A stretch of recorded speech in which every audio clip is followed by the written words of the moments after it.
Bonjour à toutes et à tous ou bonsoir et bienvenue dans cette vidéo où je vais vous murmurer une petite histoire pour les petits et les grands à la manière de mes vidéos de peinture ASMR, à la différence qu'elle sera beaucoup plus courte et qu'elle sera uniquement centrée sur l'histoire. Vous aurez le visuel de ma peinture en rapport avec l'histoire. Je vais dessiner, peindre le paysage sous vos yeux. Vous n'êtes pas obligé de le regarder. Si c'est pour vous endormir, vous pouvez tout à fait fermer les yeux et juste écouter l'histoire, ou les fermer au bout d'un moment en tout cas. Si c'est juste pour se relaxer, vous pouvez très bien regarder le paysage qui se peint. Vous faites comme bon vous semble. Également, comme mes vidéos de peinture ASMR, le son sera donc en ASMR.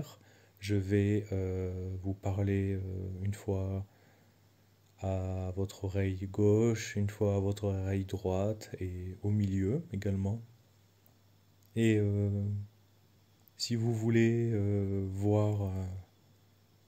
si vous voulez voir uniquement le début de la création de ce paysage où j'explique de temps en temps comment je procède, vous avez donc deux vidéos très longues où j'explique un peu, je partage mes mots entre l'histoire et la création de cette peinture. Et ces vidéos sont faites également pour se détendre. Mais donc si vous voulez entendre uniquement l'histoire, vous êtes au bon endroit. C'est l'histoire de Small Mystic Woodman, qui prête un peu à confusion car Woodman, si je ne dis pas de bêtises, on peut le traduire par bûcheron en anglais. Or il n'en est rien puisque Small Mystic Woodman, qui est en réalité un petit être des bois, fuit les bûcherons. C'est une histoire que j'avais avec mon ancien groupe de rock. La chanson s'appelait Small Mystic Woodman. Je ne me souviens plus des paroles exactes. Elles étaient en anglais en plus, et je n'ai pas vraiment de facilité en anglais, donc je ne me souviens plus si ce n'est que ça commençait par Small Mystic Woodman Lighting by the Moon. Donc le petit homme des bois éclairé par la lune. Elle n'a jamais été enregistrée, donc mes peintures et les vidéos où je raconte l'histoire sont les seuls vestiges de ce morceau de musique. Cette toile s'appelle Small Mystic Woodman 4 car il y en a déjà eu 3 dans le même univers et qui reprend certains instants de l'histoire de Small Mystic Woodman. Vous pouvez les voir sur mon Instagram, Une Nuit Imaginaire Art.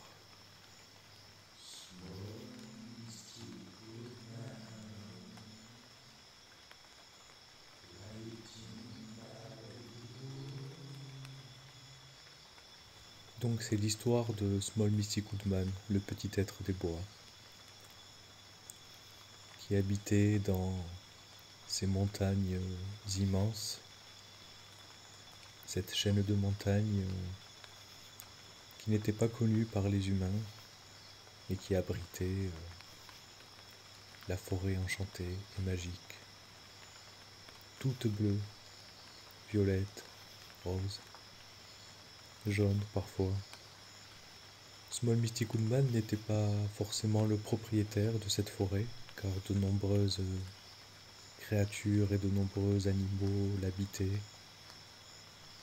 La forêt était à tout le monde et tout le monde était le bienvenu. Mais Small Mystic Woodman avait un esprit de leader. S'il y avait un souci, c'est lui qu'on appelait, car il faisait preuve d'une extrême intelligence et d'une extrême bonté. De nombreux paysages imaginaires habitaient cette forêt, et ses montagnes. Il y avait des lacs, des rivières, des sources d'eau chaude, des cascades, des forêts luxuriantes qui abritaient de la végétation magnifique comme nous les hommes avions jamais vu, des champignons plus ou moins gros, certains étaient géants, certains poussaient au sol, certains poussaient sur les arbres. La forêt était riche en végétation et en animaux. On pouvait entendre les oiseaux, l'eau qui coulait dans les rivières. On entendait les cerfs, les sangliers, les lapins, les biches, les ours, des loups et tout autre animal magnifique. Il y avait aussi des animaux plus rares, comme des dragons, des licornes, des centaures, des harpies, des golems, des griffons, des pégases. Il y avait aussi ce qu'on appelle le petit peuple, des lutins, des gnomes, des petits sylvains, ces animaux inventés par Miyazaki,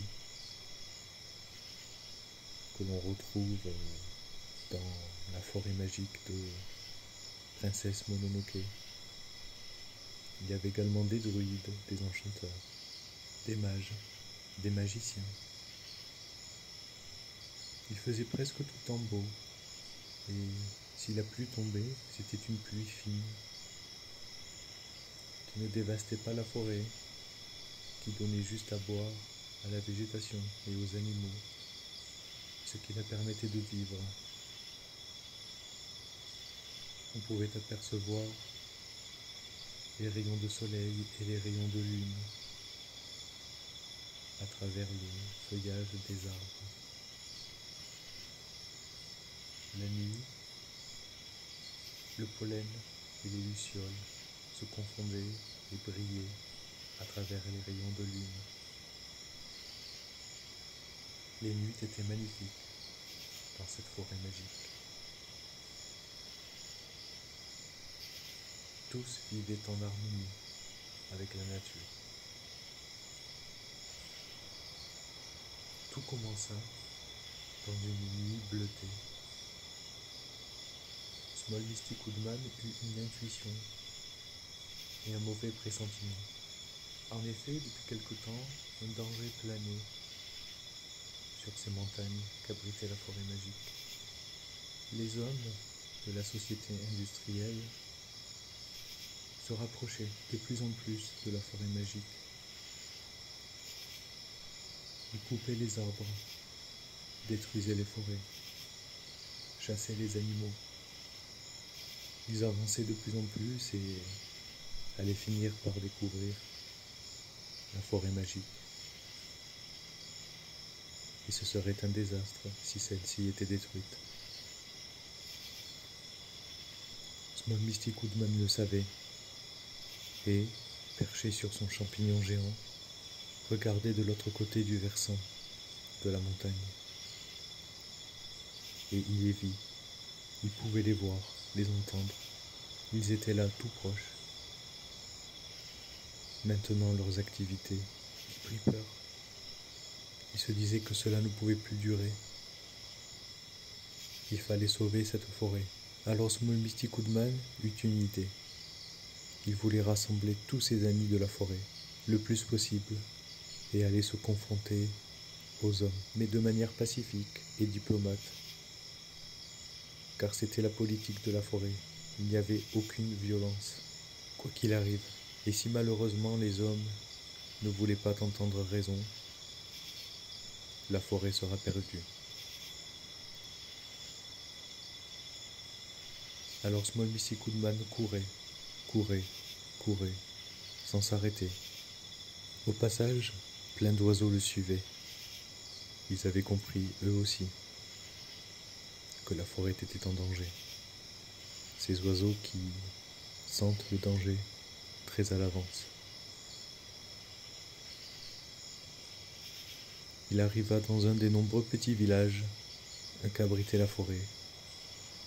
Ces petites maisons construites par les lutins et tout le petit peuple, qui faisait approximativement la taille du petit Small Misty Goodman, qui lui, pour vous le décrire, était un petit homme tout noir, tout sombre. Il leur expliqua que les hommes approchaient et qu'il fallait agir vite. Le petit peuple était inquiet, car qu'allait-il faire avec leur petite taille? Il se sentait impuissant. Il se disait qu'il n'impressionnerait pas du tout les hommes. Mais ils étaient partants pour suivre le Small Misty Goodman. Alors, ils continuaient leur route. Ils couraient, tous ensemble. Couraient, couraient.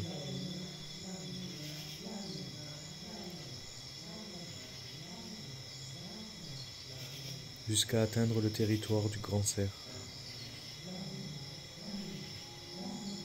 qui était peuplé évidemment par plein de cerfs, de biches, de fauns.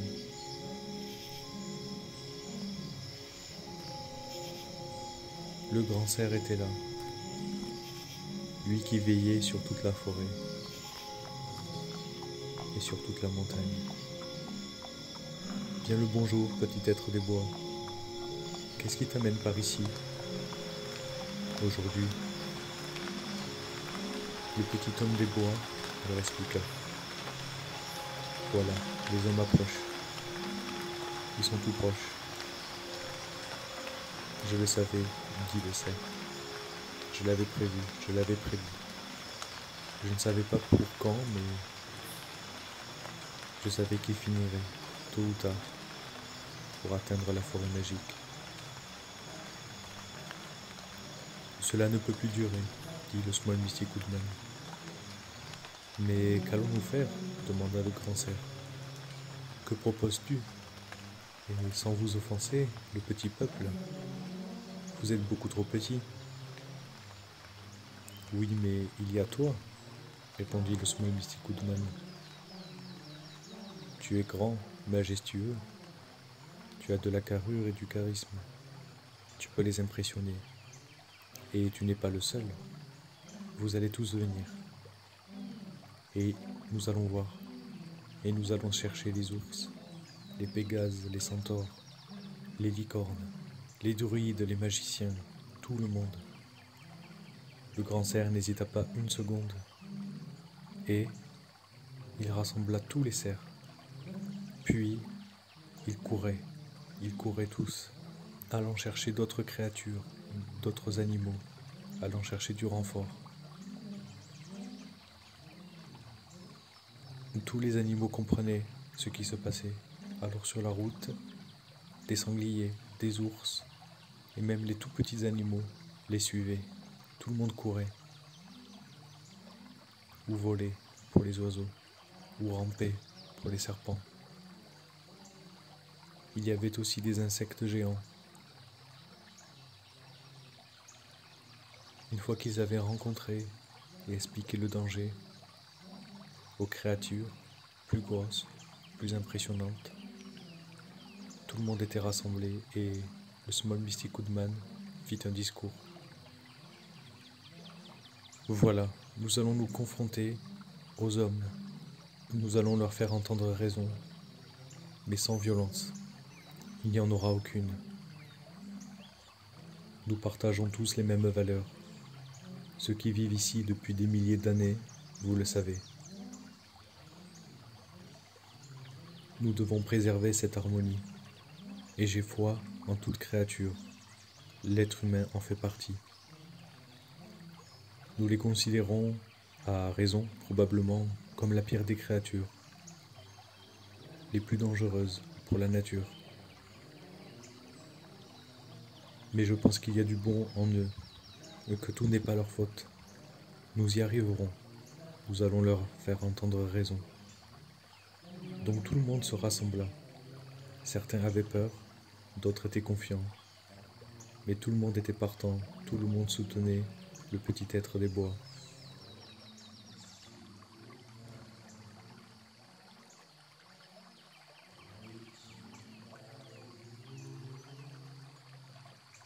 Celui-ci effectivement avait un esprit de leader, mais comme vous l'avez compris, ce n'était pas un leader tyrannique. Il proposait des solutions, on le suivait ou pas. Et évidemment, tout le monde le suiva.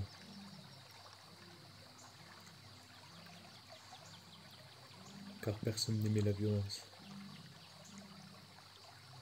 Tout le monde avait réglé chaque problème avec diplomatie depuis des générations. C'était la politique de la forêt magique. Alors, tout ce beau monde revenait vers les hommes, en courant, courant, courant. Puis ils arrivèrent devant le versant de la montagne.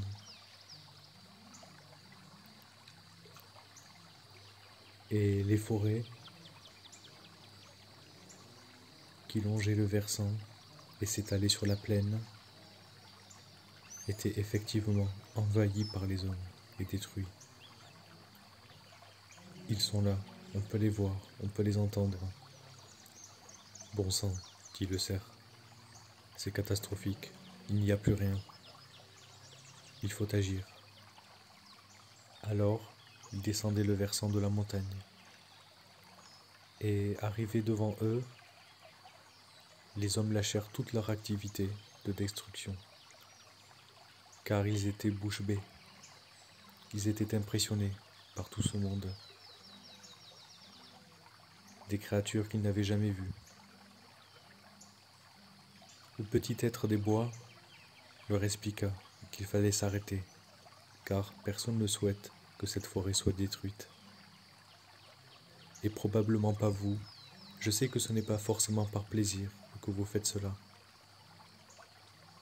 Et pour les moins empathiques d'entre vous, je pense que vous êtes quand même capable de l'être. Les bûcherons et les chasseurs posèrent leur matériel et leurs fusils, leurs armes, et écoutaient attentivement le Small Mystic Woodman. Aucun d'entre eux n'eut recours à la violence. Ils avaient tous un petit enfant intérieur qui était enfoui, qui s'était caché, car les hommes adultes ont tendance à oublier leur petit enfant intérieur. Alors, ils écoutèrent Small Mystic Woodman avec une grande attention. Certains d'entre eux avaient les larmes aux yeux et réalisaient le désastre qu'ils effectuaient depuis des dizaines, des centaines, des milliers de générations. Bientôt, toute la terre sera détruite si l'on continue, dit l'un d'entre eux. Mais si on touche à la forêt magique, on peut être sûr que la terre mourra. Chaque petit enfant intérieur de chaque homme refit surface et s'exprima. En effet, ils avaient tous lu, enfants, des livres sur la forêt magique, des livres d'images ou des livres avec des mots. Ils en avaient rêvé, ils avaient vu des dessins animés, des films. Tous connaissaient la forêt magique, ainsi que la végétation et les animaux qui l'habitaient.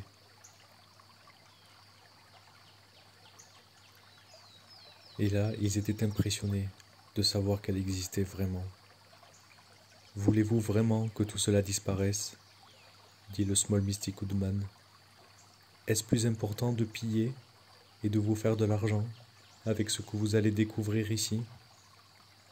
Est-ce plus important d'arracher les arbres pour exploiter le bois et en faire des meubles et tout autre objet toujours plus grandiose et dénué de sens, alors que ce que vous avez actuellement pourrait suffire? Est-ce plus important pour vous de tuer les animaux et de les manger, alors que vous pouvez très bien vivre avec vos vaches, vos moutons, vos poules, tous les animaux que vous avez vous-même créés et qui sont à vous. On ne peut pas retourner en arrière, donc vous pouvez en rester là. Tenez-vous vraiment à continuer à chasser les cerfs, les sangliers et tout autre animal qui se font de plus en plus rares. Et tenez-vous vraiment à nous chasser, nous, le petit peuple, les créatures magiques. Est-ce que tout cela est plus important pour vous que de préserver cette forêt magique? Souhaitez-vous vraiment qu'il ne reste plus rien, à part dans vos rêves, dans les livres, dans les souvenirs de votre enfance? Ils furent tous exaltés et impressionnés par l'intelligence, la bonté, les valeurs du petit être des bois. Ils écoutèrent tous leur enfant intérieur et posèrent leurs armes et leur matériel de destruction.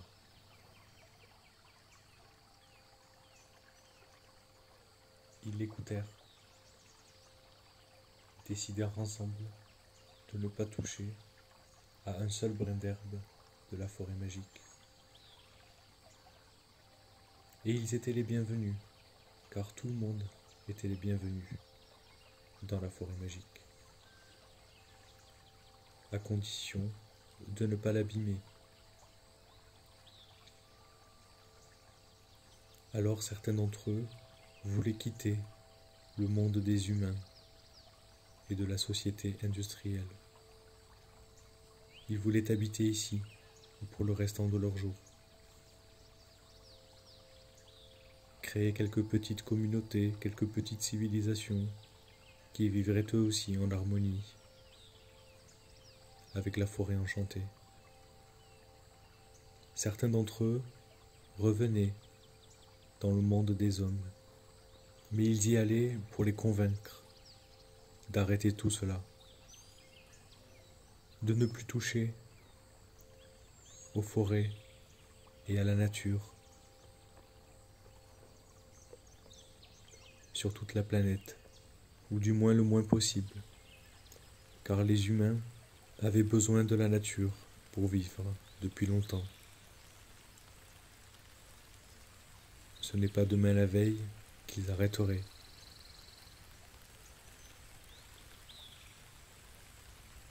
Mais ils pouvaient tous réduire leur exploitation.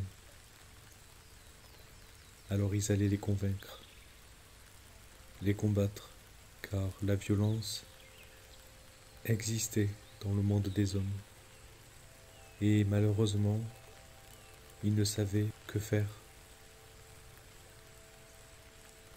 à part avoir recours à la violence. Jamais l'homme n'avait trouvé d'autre solution. Alors le monde des hommes et la violence des hommes restaient dans le monde des hommes. Et les hommes qui avaient rencontré la forêt magique allaient tout faire pour préserver cette forêt magique. Et surtout, ils leur cacheraient son existence pour ne pas qu'elle soit découverte par les quelques hommes qui avaient définitivement oublié leur enfant intérieur et qui ne pensaient qu'à leur exploitation personnelle et se fichaient totalement de préserver la nature. Et c'est donc à ces hommes-là que l'on cachait l'existence de la forêt magique.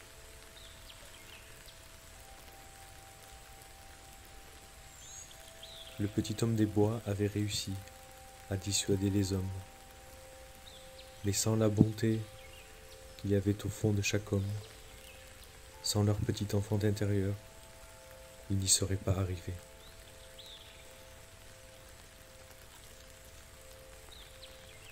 Alors il avait raison. Dans chaque homme, il y avait du bon. Il fallait juste qu'il s'écoute.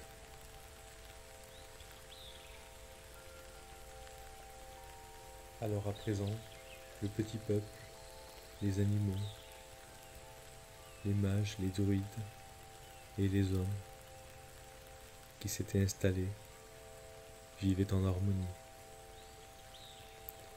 Vous pouvez les voir dans votre imagination. Vous pouvez en faire partie. Vous êtes le bienvenu, comme tout le monde. Vous pouvez aller visiter la forêt magique. Vous pouvez aller découvrir des paysages magnifiques, des lacs, des cascades, des petits châteaux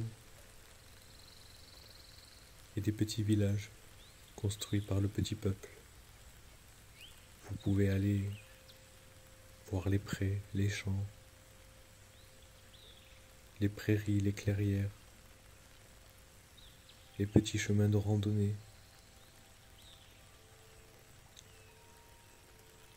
Vous pouvez vous installer sur un de ces champignons géants, si moelleux, si confortable. Vous pouvez vous y installer. Vous pouvez dormir dessus.